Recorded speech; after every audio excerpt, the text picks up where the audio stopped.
सर्वोच्च अदालतका कुर्सीहरू, सर्वोच्च अदालतका बेन्चमा बस्ने ती बारहरू युएनडीपी भन्ने एउटा विदेशी एजेन्टले तपाईको खरिद गरेको भन्ने समाचार आएको छ। यदि त्यो हो भने त्यतिखेरको पालना जसले त्यो तपाईको त्यो विदेशी एजेन्टको तपाईको आएर सर्वोच्च अदालतका कुर्सीहरू किनेको छ, त्यो त्यतिखेरको कार्यरत प्रधान न्यायाधीश कसैमाथि पनि फेरि कारबाही हुनुपर्छ।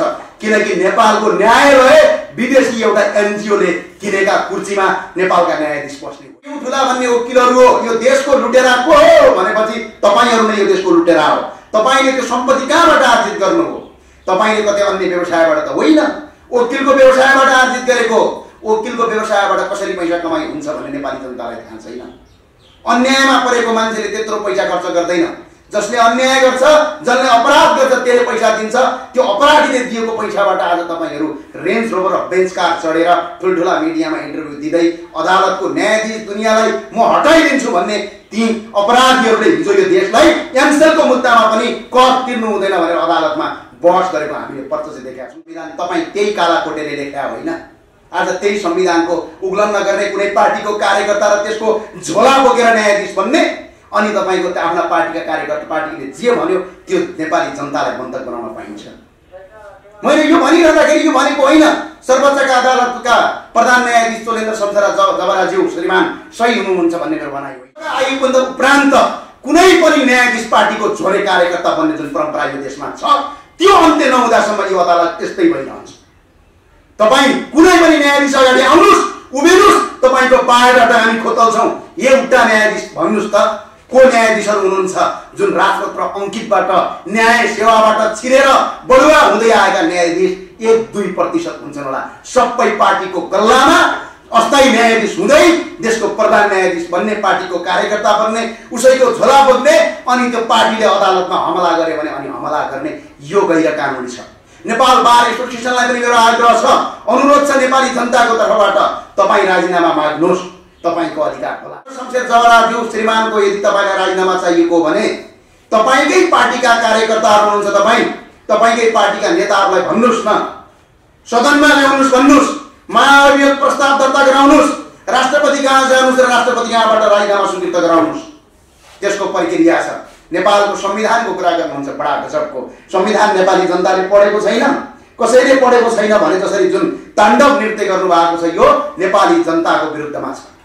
तपाईहरुलाई प्रधान न्यायाधीशको राजीनामा माग्न पाउने अधिकार कसलाई छ भन्ने पनि थाहा छैन।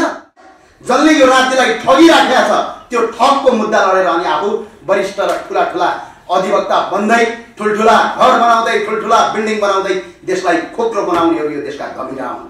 ती धमिराहरूले सामाजिक सञ्जाल र मिडियामा नबोले हुन्छ। तपाईहरुको सम्पत्ति पनि चेक गर्छौं, एकपल्ट नेपाली जनताले चेक गर्छन् र घोकेर ठ्याक लगाउँछन्। यो चान्चुने कुरा होइन। प्रधान न्यायाधीशको यदि राजीनामा माग्नु छ भने अदालतलाई बन्धक बनाएर माग्न पाइँदैन। अदालत सदन होइन, यो सदन होइन कि ढुङ्गाले हान्न पाइन्छ, यो सदन होइन कि जुत्ताले हान्न पाइन्छ, यो सदन होइन कि तपाईको टमाटर र खुर्सानीको धुलो छर्न पाइन्छ। यो अदालत हो।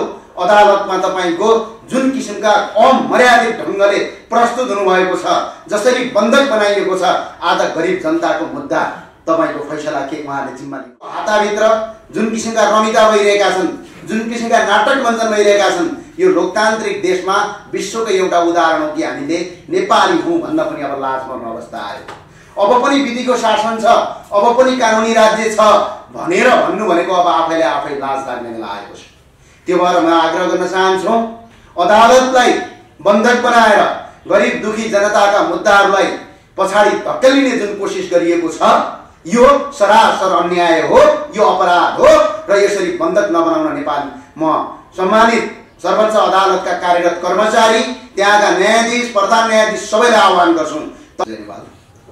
आजको यो विशेष पत्रकार सम्मेलन हामीले किन गरेका छौं भने सर्वोच्च अदालतमा जुन नाटक र रमिता भइराखेको छ, यो सर्वोच्च अदालत कुनै व्यक्तिको होइन, न त अहिले श्रीमान प्रधान न्यायाधीशको, न त अहिले राजीनामा दिएर घरमा थन्किनु भएका श्रीमान न्यायाधीशहरूको, न त आफैलाई ठुलठुला वकिल भन्दै देश र गरिब जनताको रगत चुसेर आफूलाई ठुलो धन सम्पत्ति त बेन्च कार र रेन्ज रोभर कार चढ्दै अनि सामाजिक र ठुलठुला मिडियामा खोक्दै अनि यो देशलाई बन्धक बनाउने ती अपराधीहरूको पनि यो अदालत होइन।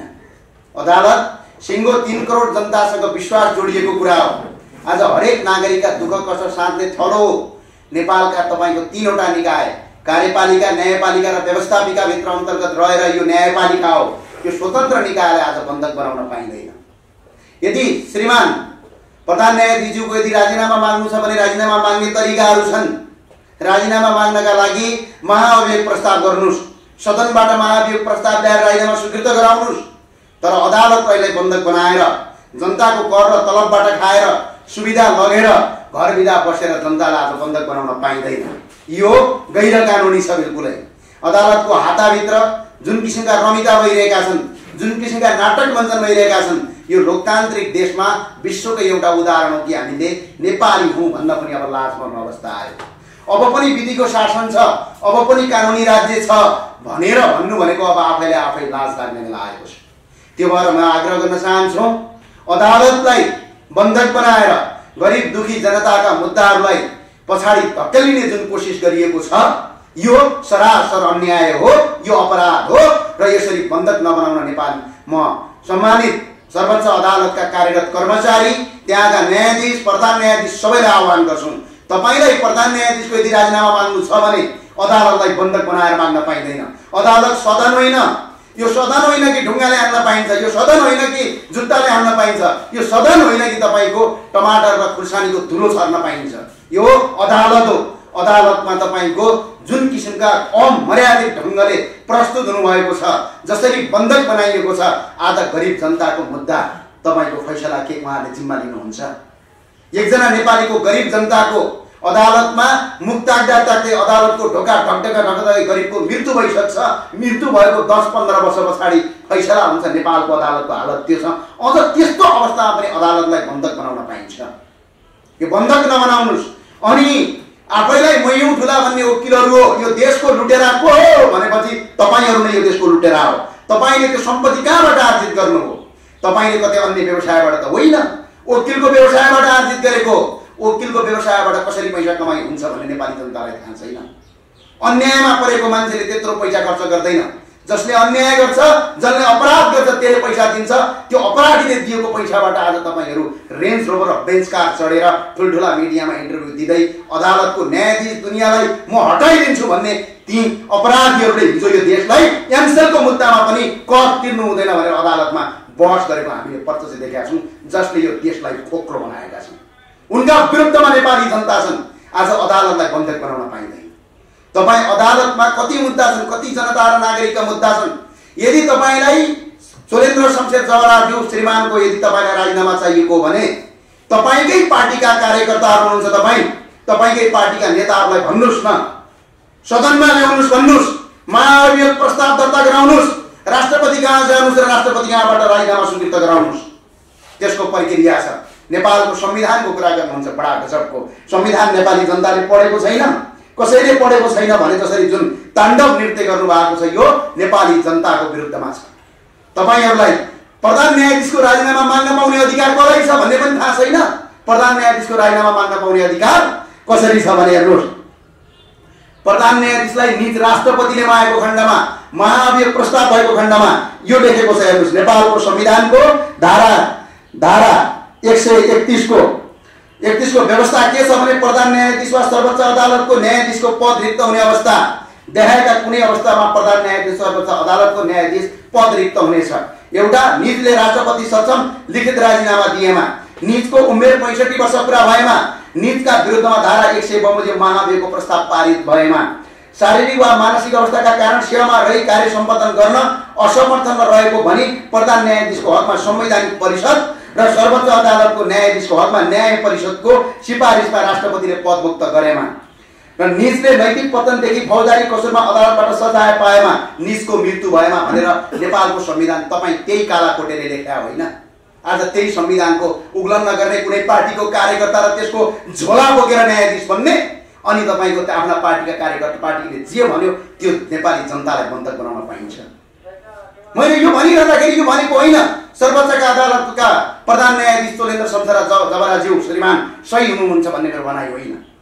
मेरो भनाइ यो हो कि नेपाली जनतालाई बन्धक बनाउन पाइँदैन। आज गरिब जनता अदालतको ढोका ढकढक्याउँछ। आज शोषक सामानतिर अलिकति ठुलो मान्छेले त प्रहरीलाई खरिद गरेर किनेर प्रशासनलाई किनेर त्यहाँ अन्याय गरेको हुन्छ। अब जनता कहाँ जाने भने न्याय माग्न त्यही अदालत जाने हो। त्यही अदालतलाई बन्धक बनाउने, त्यही अदालतलाई बन्धक बनाएर राजनीतिक खेल गर्ने। र मेरो आग्रह छ अबका आयुबन्द उपरान्त कुनै पनि न्यायाधीश पार्टीको झोरे कार्यकर्ता बन्ने जुन परम्परा यो देशमा छ त्यो अन्त्य नहुँदासम्म यो अदालत त्यस्तै भइरहन्छ। तपाईँ कुनै पनि न्यायाधीश अगाडि आउनुहोस्, उभिनुहोस्, तपाईँको बायोडाटा हामी खोतल्छौँ। एउटा न्यायाधीश भन्नुहोस् त को न्यायाधीशहरू हुनुहुन्छ जुन राजपत्र अङ्कितबाट न्याय सेवाबाट छिरेर बढुवा हुँदै आएका न्यायाधीश 1-2% हुन्छन् होला। सबै पार्टीको गल्लामा अस्थायी न्यायाधीश हुँदै देशको प्रधान न्यायाधीश बन्ने, पार्टीको कार्यकर्ता बन्ने, उसैको झोला बोक्ने, अनि त्यो पार्टीले अदालतमा हमला गर्यो भने अनि हमला गर्ने, यो गैर कानुनी छ। नेपाल बार एसोसिएसनलाई पनि मेरो आग्रह छ, अनुरोध छ नेपाली जनताको तर्फबाट, तपाईँ राजीनामा माग्नुहोस्, तपाईँको अधिकार होला। तपाईँ राजीनामा माग्ने कहाँ हो? सर्वोच्च अदालत बन्द गरेर होइन, त्यो जनतालाई अदालत खुलाउनु पर्छ। तपाईँले राजीनामा माग्ने राष्ट्रपति कहाँ हो? तपाईले राजीनामा माग्ने संवैधानिक परिषद कहाँ हो? तपाईले राजीनामा माग्ने संसद कहाँ हो? महाअभियोग प्रस्ताव गर्नुहोस्, संसद र अधिवेशनलाई बन्द नगर्नुहोस्। अनि अर्को कुरा, यस्तो विडम्बना अवस्थामा हामी गुर्जेका छौँ। बडा कुरा गर्नुभयो कहाँ पदमा दुनियाँमा थिए रे। यही सर्वोच्च अदालतको प्रधान न्यायाधीश खिलराज रेग्मीज्यू यो देशको प्रधानमन्त्री र तपाईँको संवैधानिक तपाईँको यो देशको मन्त्री परिषदको अध्यक्ष भएको होइनन्। त्यतिखेर कहाँ थियो न्याय? कुन ठाउँमा बसेका थियो? अदालतका न्यायाधीशदेखि लगेर सरकारी कर्मचारीहरू मन्त्री भएर हिँडेका थिएनन्। त्यतिखेर अदालतको कुरा आएन, त्यतिखेर कानुनको कुरा आएन, त्यतिखेर विधिको शासनको कुरा आएन। र अर्को एउटा क्वेसन दिन खडा छ, नेपालको सर्वोच्च अदालत, न्यायालय, सुरक्षा लगायतका रक्षाका सामग्रीहरू विदेशीले डोनेट गर्न पाइँदैन। हामीले सुनेका छौँ सर्वोच्च अदालतका कुर्सीहरू, सर्वोच्च अदालतका बेन्चमा बस्ने ती बारहरू युएनडीपी भन्ने एउटा विदेशी एजेन्टले तपाईँको खरिद गरेको भन्ने समाचार आएको छ। यदि त्यो हो भने त्यतिखेरको पालामा जसले त्यो तपाईँको त्यो विदेशी एजेन्टको तपाईँको आएर सर्वोच्च अदालतका कुर्सीहरू किनेको छ, त्यो त्यतिखेरको कार्यरत प्रधान न्यायाधीश कसैमाथि पनि फेरि कारवाही हुनुपर्छ। किनकि नेपालको न्यायालय विदेशी एउटा एनजिओले किनेका कुर्सीमा नेपालका न्यायाधीश बस्ने होइन। हामीले न्याय क्षेत्रलाई उन्मुक्त गरेका छौँ। अन्तर्राष्ट्रिय लगानी, सङ्घ संस्थाका लगानीहरूप्रति कानुन बनेका छन्। ती कानुनमा कहाँनिर लेखिएको छ नेपालको रक्षामा एफडीआई लगानी गर्न पाइँदैन, नेपालको सञ्चार क्षेत्रमा एफडीआईको लगानी गर्न पाइँदैन, नेपालको सुरक्षा सम्बन्धी पाइँदैन, नेपालको न्यायालयमा त झन् छिर्न पनि पाइँदैन भने एउटा विदेशी एजेन्टहरू, विदेशी एनजिओहरू कसरी तपाईँको सर्वोच्च अदालतका भित्रका कुर्सी किन्न बाध्य पारियो युएनडीपी? यसको जवाब त्यतिखेरको प्रधान न्यायाधीशले दिनुपर्छ। यो चुप लागेर बस्ने कुरा होइन। र अनि अर्को मेरो आग्रह के छ भने बन्धक नबनाउनुहोस् अदालत। यो तपाईँहरूको कसैको बित्ता होइन अदालत। तपाईँ जागिर खान गएको हो, तपाईँ जनताको करबाट जागिर खाइरहेको हो। यो कुनै तपाईँले सेवा गर्न रोक्न पाइँदैन। आज तपाईँ र म आग्रह गर्न चाहन्छु, आज कति मान्छेहरू पीडित भएको छ अदालतबाट, अदालतलाई बन्धक बनाउने। प्रधान न्यायाधीशको राजीनामा तपाईँलाई ठिक लाग्दैन भनेर जानुस् न, तपाईँहरू विभिन्न निकायमा त्यहाँ बन्द गर्नुहोस्, तर अदालत बन्द नगर्नुहोस्। अदालतलाई बन्धक बनाएर अदालतलाई राजीनामा दिएर, यदि तपाईँ राजीनामा दिनुहुन्छ भनेपछि अर्को न्यायाधीश नियुक्त गराउनुहोस्, किनभने जनताको काम रोक्नु हुँदैन। तपाईँ प्रधान न्यायाधीशको राजीनामा माग्ने ठाउँमा जानुहोस् र अदालतलाई बन्धक नबनाउनुहोस्। अदालत जस्तो पवित्र संस्थामाथि पटक पटक धावा बोल्ने काम नगर्नुहोस्। र अनि केही ती वकिलहरूलाई भन्छु जो त्यो देशको राष्ट्रघाती मुद्दाहरू गर्छन्, जो यो देशको ट्याक्स छल्ने कर माफियाहरूको मुद्दा लड्छन्, जसले यो राज्यलाई ठगिराखेका छ, त्यो ठगको मुद्दा लडेर अनि आफू वरिष्ठ र ठुला ठुला अधिवक्ता बन्दै, ठुल्ठुला घर बनाउँदै, ठुल्ठुला बिल्डिङ बनाउँदै देशलाई खोक्रो बनाउनेहरू यो देशका धमिरा हुन्। ती धमिराहरूले सामाजिक सञ्जाल र मिडियामा नबोले हुन्छ। तपाईँहरूको सम्पत्ति पनि चेक गर्छौँ, एकपल्ट नेपाली जनताले चेक गर्छन् र घोक्रे ठ्याक लगाउँछन्। यो चान्चुने कुरा होइन। र अर्को कुरा छ, हामी नेपाली जनताले, युवाहरूले कहिलेसम्म हामीहरू खबरदारी गरिराख्ने? यसो हेरौँ, एमसीसी पारित गरेर देश बेच्छ कि भन्यो, बेलुकापल्टि प्रत्येक बेलुकापल्टि म्यासेज चेक गर्नुपर्छ। सामाजिक सञ्जाल र विभिन्न मिडियाका म्यासेजहरू हेर्नुपर्ने पर्छ। कहिले लगिहाल्यो कि एमसीसी सदनमा नागरिकता विधेयक ल्याउँछु भन्दैछन्। नागरिकता विधेयक 90 लाख शरणार्थीलाई नागरिकता दिनका लागि अहिलेको सरकार र माओवादी अध्यक्ष प्रचण्डले तिम्रो जिब्रो मजाले थुतुनो र जिब्रो फिर्ता गरेर प्रचण्डलाई मेरो आग्रह छ, यो 90 लाख शरणार्थीलाई यो देशको नागरिकता दिन पाइँदैन। नागरिकता दिन्छु भनेर जसरी तपाईँले बोल्नु भएको छ त्यो कुरालाई फिर्ता लिनुहोस्। त्यो जिब्रोलाई नेपाली जनताले च्याप्छन् एक दिन। यो होशियार हुनुहोस्, किनभने यो नेपाल भन्ने देश हो। यहाँ विदेशीलाई नागरिकता दिनका लागि तपाईँहरूले डोनेसन खानुभयो, तपाईँले रकम खानुभयो, तपाईँले विभिन्न एनजिओ आइएनजिओबाट रकम असुल गरेर नेपालमा स्याटेलाइट फोन ल्याएर M16 जस्ता हतियार ल्याएर नेपाली जनतालाई एउटा गरिबको छोरालाई अर्को गरिबको छोरासँग लडाएर मार्नुभयो। आज राजनीति गर्नुभयो, तर अब यो देश बेच्न हामी तपाईँलाई दिँदैनौँ। र नेपालका प्रत्येक युवालाई मेरो आग्रह छ, त्यही पार्टीभित्रका युवालाई आग्रह छ, 90 लाखभन्दा बढी शरणार्थीलाई नागरिकता दिनका लागि अहिले केही दलालहरू उठ प्रचण्ड जस्ता मान्छेहरू अहिले कराइरहेको अवस्था छ, यसलाई रोक्नुपर्छ। र अर्को कुरा, सर्वोच्च अदालतलाई बन्धक नबनाउनुहोस्। यो बन्धक बनाउने थलो होइन। यदि यो थलो हो भने तपाईँ सम्बन्धित निकायमा जानुहोस्। नेपाली जनताको मुद्दा, एकजना गरिबको मुद्दा 25 वर्षपछि पालो आउँछ सर्वोच्च अदालतमा। यो मैले भनेको होइन।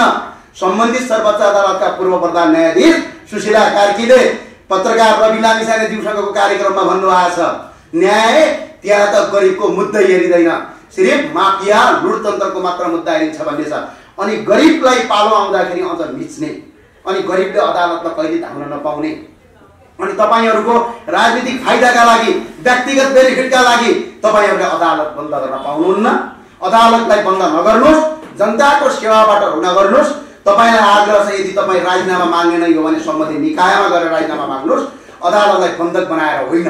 र अनि अर्का ती अधिवक्ताहरूलाई मेरो आग्रह छ जो देश लुटेर आउन्, तिनीहरूलाई आग्रह छ तपाईँ लुटेराहरू धेरै फुरफुर नगर्नुहोस्। तपाईँहरूको एक एक हिसाब किताब नेपाली जनतासँग छ, त्यसको एकपटक नेपाली जनताले त्यसको हिसाब किताब गर्छन्। त्यो भएको कारणले गर्दाखेरि अदालतलाई बन्धक नबनाउनुहोस्। हरेक नेपाली जनता र अब युवाले सोच्ने बेला आएको छ, कति पटक बसाउने। लिपुले लिम्पियाद्वारा बेच्न लागे, त्यतिखेर पनि जनताहरू आउनै पर्यो सडक। निर्मलाको हत्याको आजसम्म तपाईँको दोषी पत्ता लागेको छैन। 3वटा गृहमन्त्री भइसके, दोषी पत्ता लागे। 3वटा गृहमन्त्री, 2वटा आइजिपी, 2वटा नेपाली सेनाका सेनापति र 3वटा तपाईँको आएर तपाईँको राष्ट्रिय अनुसन्धानका प्रमुखहरू भइसके, अहिलेसम्म निर्मलाको हत्या पत्ता लागेको छ। अनि निर्मलाको हत्याको बेला पनि जनता सडकमै आउनुपर्ने, एमसेलमा भ्रष्टाचार गरे त्यहाँ सडकमै आउनुपर्ने, वाइट बडी खाए त्यहाँ सडकमै आउनुपर्ने, मेलम्ची खाए त्यहाँ सडकमै आउनुपर्ने, अनि आज नागरिकता विधेयक ल्याएर देश बेचिहाल्लान् कि भनेर अझ जनता सडकमा आउनुपर्ने। त्यति मात्र होइन, एमसिसी जस्तो राष्ट्रघाती मुद्दा पास गर्छन् कि भनेर प्रत्येक दिन जनता गोठालो र चौकीदार लाग्नुपर्ने अवस्था छ। अझ नेपाली जनताले फेरि भोट यिनैलाई दिन्छ। अब जनताले सोच्ने बेला आएको छ, यिनलाई अब भोट दिएर फेरि तपाईँले चुनावमा जिताउनु भयो भने फेरि सडकमा आन्दोलन गर्नु सिवाय अर्को विकल्प हुँदैन। आज न्यायालयभित्र जसरी अपराध भएको छ, जसरी न्यायालय बन्धक बनाइएको छ, यो बिल्कुलै लोकतन्त्रमाथिको धावा हो। यो बिल्कुलै प्रजातान्त्रिक देशको इज्जतमाथिको धावा हो। अन्तर्राष्ट्रिय जगतमा नेपालको बेइज्जत भएको छ। यो बेइज्जत नगरिदिन अनुरोध छ।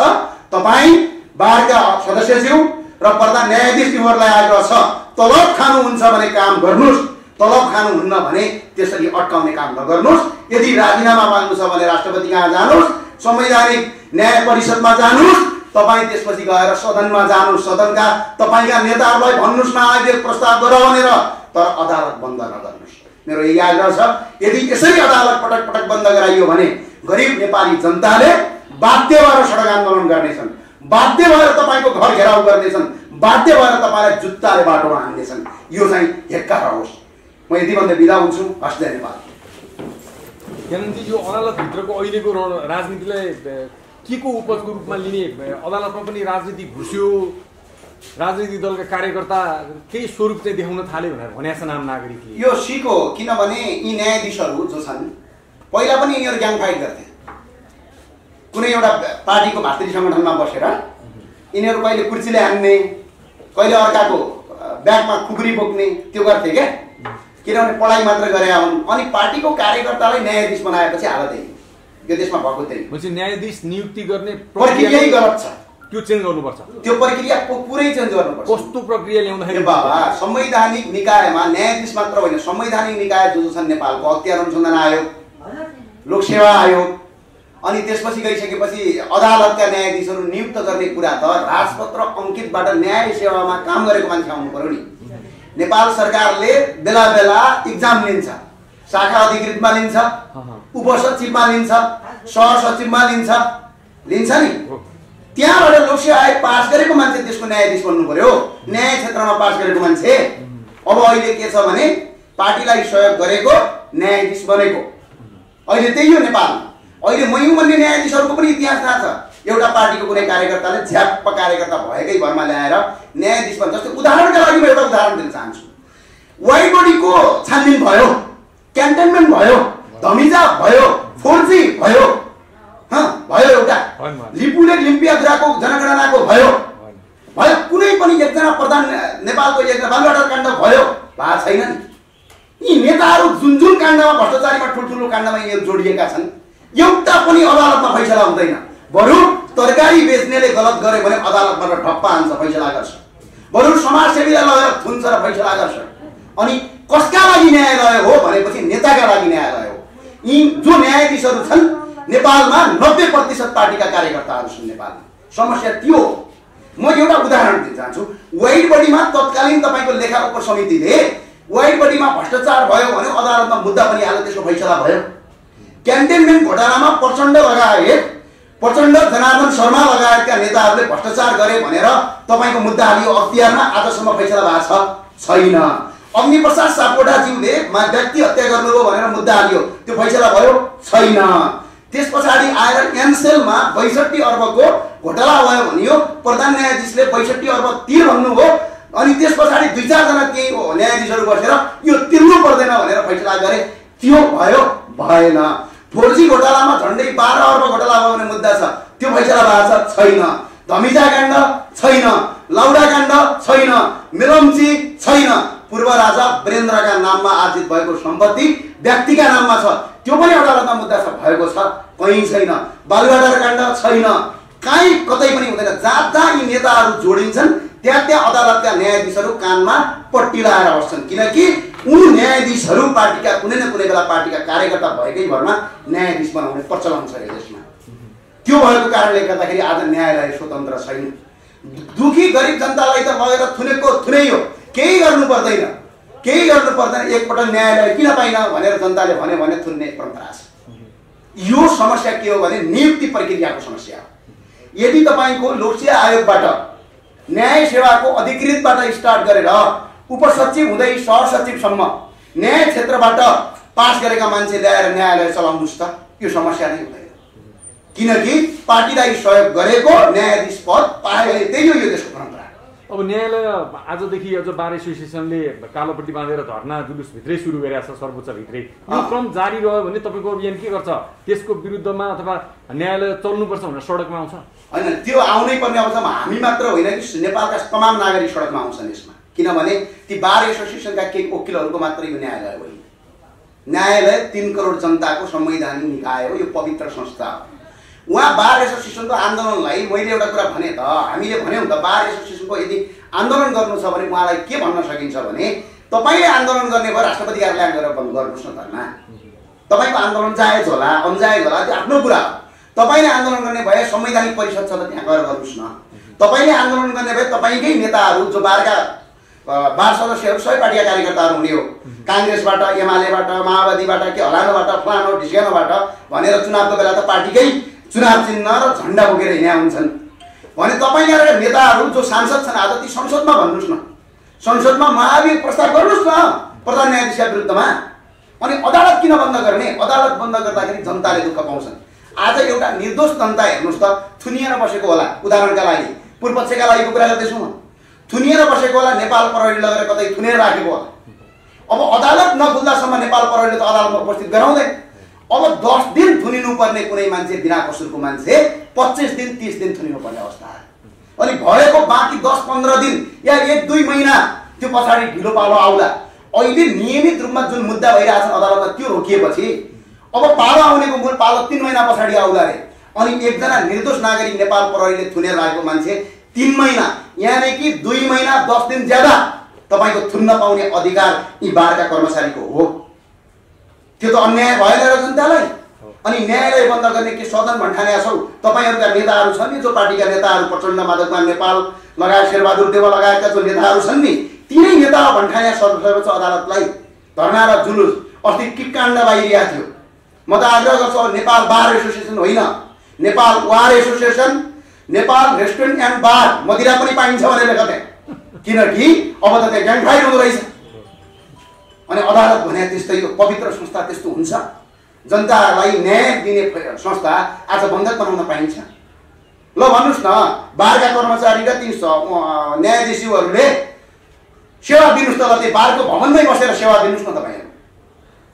यदि जनताको तपाईँहरू पक्षधर हो भने पनि त्यही सेवा दिनुहोस् न जनतालाई। एकपटक तपाईँलाई भूकम्प आएको बेला नेपालका मिडियाकर्मीले कहाँ गरेका थिए? सडकमा तपाईँको आफ्नो कार्यालय स्थापना गरेका थिए। एकपटक 1990 मा महासङ्कट आएको बेला, अदालत भत्केको बेला पाल हालेर न्याय दिएको थियो। राजा महेन्द्र देशदौडा घुमेको बेला न्यायाधीशलाई साथमा लगेर पाल मुनिबाट न्याय दिनुहुन्थ्यो भने, यदि साँच्चै तपाईँ न्यायाधीश हो भने त्यो नेपाल बार एसोसिएसनको त्यो भवन खाली छ, त्यो भवनमा बसेर जनतालाई न्याय दिनुहोस् न, हामी तपाईँको साथमा हुन्छौँ। हाम्रो भनाइ यो होइन कि चोलेन्द्र शमशेर चौबराले राजीनामा दिनुहुन्न भन्ने होइन, तर हाम्रो भनाइ के हो भने तपाईँहरूको आन्दोलन र पार्टीको कार्यकर्ताको आन्दोलनले, बार पनि होइन पार्टीका कार्यकर्ताको आन्दोलनले, युरोपियन युनियनको एजेन्टको आन्दोलनले यो नेपाली जनताको न्याय पाउने क्षेत्र बन्धक बनाउनु हुँदैन। यो अधिकार कसैलाई छैन। तपाईँले $2-4 खाए भन्दैमा अदालतलाई बन्द गर्न पाइँदैन। तपाईँका नेताहरूले बेलुका बिहान बेलुका भोज गर्छन् भन्दैमा तपाईँ एउटा सामान्य कार्यकर्तालाई न्यायाधीश बनाउँदैमा यो न्यायालय बन्धक बनाउन पाइँदैन भन्ने हाम्रो भनाइ हो। अरू केही छ? अदालतभित्र धरना बसेर बसेकाहरूलाई लतारेर निकाल्न सक्नुहुन्छ तपाईँहरू? हामीले निकाल्ने होइन, नेपाल प्रहरीले लतारेर निकाल्नुपर्छ। हामी धरना बस्यो भने त लतार्छ त नेपाल प्रहरीले, तिनीहरूलाई किन सक्दैन? उदाहरणका लागि हामी त अदालतमा होइन, माइतीघर मण्डलमा बसे पनि उठाएर पुग्छ। तपाईँले देख्नु भएको छ भनेपछि अदालतभित्र धरना गर्नेलाई त प्रहरीको काम के? नेपाल प्रहरीका आइजिपी थापा सरको काम के? ठुलो हेरेर बस्ने कि जर्याक्क उठाएर हालेर अलि खोरमा जाने? आन्दोलन गर्नुहोस् न, राजीनामा माग्नुहोस्, कसले नमाग्नुहोस् भनेको छ? त्यो तपाईँहरूको अधिकारको कुरा हो। तर राजीनामा दिने अधिकार त नेपालको कानुनमा तपाईँको, अब भोलि मलाई मन परेन न्यायाधीश म राजीनामा माग्दिने भने, अर्कोलाई मन नपर्ला भने राजीनामा माग्दिने, त्यसो गर्न थालियो भने त प्रत्येक महिना होइन प्रत्येक दिनको एउटा नयाँ न्यायाधीश राख्नु पऱ्यो, प्रधान न्यायाधीश। अब पछि त नपुग्ला आउँछ, घन्टाको राख्नु पऱ्यो। 3 करोड 64 लाख जनताको प्रत्येकको न्यायाधीश चाहियो भनेपछि त त्यसलाई मिनेट र घन्टामा हाल्नुहोस् त। अब सेकेन्डमा न्यायाधीश चाहियो, 1 सेकेन्डमा एउटा, 1 सेकेन्डमा अर्को, त्यस्तो भन्ने परम्परा हुन्छ। र नेपालको संविधानमा मेरो ठाडो चुनौती हो, नेपालको संविधान त्यही बार एसोसिएसनमा बस्नुभएका विद्वान वकिल साहबहरूले लेख्नुभयो होइन? अर्थात् त्यो लेखेको संविधानलाई उहाँले पढ्नु भएर त्यही हिसाबमा बहस गर्ने हो नि, लेख्न त संसदले लेख्यो। त्यो संविधानको कुन धारा, कहाँको कुन धाराले भनेको छ कि प्रधान न्यायाधीशको राजीनामा एउटा दलाल वकिलले माग्नुपर्छ भनेर? केही दलालहरू छन्, म सबैको होइन, सबै होइन, केही दलाल छन् 2-4 जना जो देशको राष्ट्रघाती कुरामा मात्रै अदालतमा मुद्दा लडेर पैसा कमाउँछन्। करोड लाखमा होइन, करोडमा होइन, अरबमा कमाउँछन् तिनीहरू। अनि तिनीहरू ठुला वकिल हुन्छन्। अनि नेपालको ठुल्ठुलो माथि यसो हेर्दाखेरि पनि टोपी खस्ने बिल्डिङमा आफ्नो कार्यालय राख्छन्। अनि अपराधीहरूलाई संरक्षण गरेर मुद्दा जिताएर ठुलो वकिल बन्छन्। अनि तपाईँ हामी अनि बाटोमा भेट्यौँ भने ओहो कति ठुलो वकिल आयो, नमस्कार गर्छौँ। हाम्रो परम्परा त्यहाँनिर गलत छ, त्यस्तालाई त थुक्नुपर्ने हो, नमस्कार होइन। तिनीहरूलाई मेरो आग्रह छ, कुनै यो व्यक्तिको अदालत होइन, कुनै तपाईँ कुनै कानुन व्यवसायीहरूको फाइदा खानका लागि खोले अदालत होइन, जनताको सेवाका लागि दिएको अदालत। ल त्यो भन्नुहोस् न त, मेरो आग्रह केही छैन। ल संविधानको कुन धारा कुन उपधारामा एउटा तपाईँको गैर कानुनी रूपमा सम्पत्ति आर्जन गर्ने, अपराधीलाई छुटाएर पैसा खाने त्यो वकिलले राजीनामा माग्न पाउनुपर्छ न्यायाधीशको भन्ने कहाँ छैन नि? न नेपाल बार एसोसिएसनले माग्यो होला, म त्यो संस्था माग्छु, तर व्यक्तिले त माग्न पाइँदैन। यहाँ त व्यक्तिले मागिरहेका छन् राजीनामा। देख्नु भएको छ, पत्र पत्रिका पढ्नु भएको छ? अपराधीहरू, डाकाहरू यिनीहरू, हिजोका जनताको रगत चुस्नेहरू, व्यक्तिले माग्न पाइँदैन राजीनामा। संस्थाले माग्यो होला, संस्थालाई छ त, निवेदन हाल्ने ठाउँ छ त। मैले अघि नै भनिसकेँ नि, के छ भने संसद छ, माग्यो प्रस्ताव गर्नुहोस्, फालिदिनुहोस्, सदन किन बन्द गर्ने? र नेपाल प्रहरीलाई मेरो आग्रह हो, हामीलाई त कसैलाई निर्मलाको हत्या भयो भनेर बोल्दाखेरि पनि पक्राउ गर्छन्, चामल बाँड्दासम्म पक्राउ गर्छन् भनेपछि अदालतभित्र धरना कस्नेलाई उठाउन नसक्ने नेपाल प्रहरी के निकम्मा हो? अब त यो नेपाली जनताले प्रसन्न गर्ने बेला आयो। यो प्रहरीको कार्यक्षेत्र र नेपाल प्रहरीको त त्यहाँभित्र युनिट पनि छ, एसएसपी साहबको कमान्डमा बस्छ। अनि तिनीहरूले रमिँदाहरू बसे। मेरो अरू केही छ क्वेसन कसैको? हस्, थ्याङ्क यू। हस्, धन्यवाद।